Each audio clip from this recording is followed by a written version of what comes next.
Hi, I'm Christine and I'm an INFP. I'm going to do a video about INFP misconceptions. I have to do this pretty quickly because my camera will only allow me to record for 7 minutes, so I'm going to go kind of fast and I'm going to be brief. So one of the things that I think is a misconception is that we're weak. I don't feel like we're weak because I feel that we can deal with a lot of emotional pain. So, are just a lot of emotional, baggage in general. I feel like we're able to handle that more than most people can, and we're able to process it much faster. And in that sense, I don't think we're weak. Also, I don't feel like we are weak because we have a very strong value system, and I know for a fact in my life that when my values have been basically disregarded or crossed, that I have been able to stand up for myself, and I've been aggressive and I've been confrontational. So I don't consider ourselves weak. I think maybe to other people, other types who value different things, that we might appear weak, but I don't think that's the case. Also, I would like to address being naive.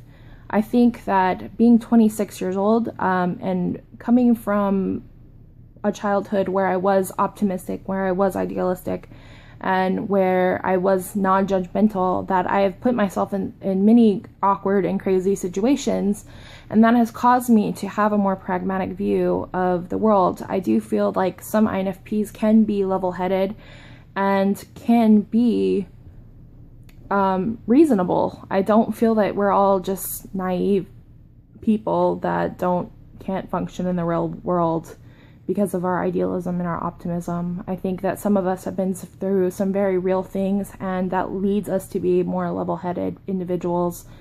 I think for the most part, all these stereotypes come from the worst of our population, and that's why we get such a bad rep. So I want to discuss, I guess, the two stereotypes, that we are over-emotional, or that we are, not over-emotional, that's not what I mean, we are happy-go-lucky, or that we are emo people. So I think in general, it kind of gets overlooked. People focus so much on the feeling that I think that they forget that we have a very deep, complex view of the world, and that we process these things all the time.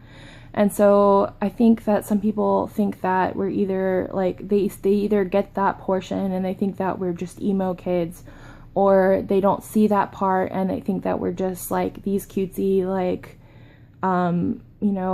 weird people, So I mean, I think that some of us, and it just depends on the person.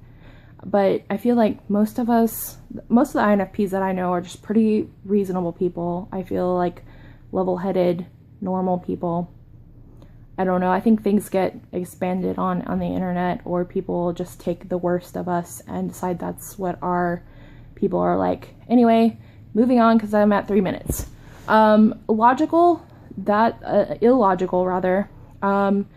I would consider myself to be an emotional person, and I don't feel like I go for logic first, or I don't think that I come up with new logical ideas. However, that being said, I like to entertain logic a lot. I love following, systems of logic, and I am very interested in the sciences in general. So there are INFPs who like logic and who like science and math.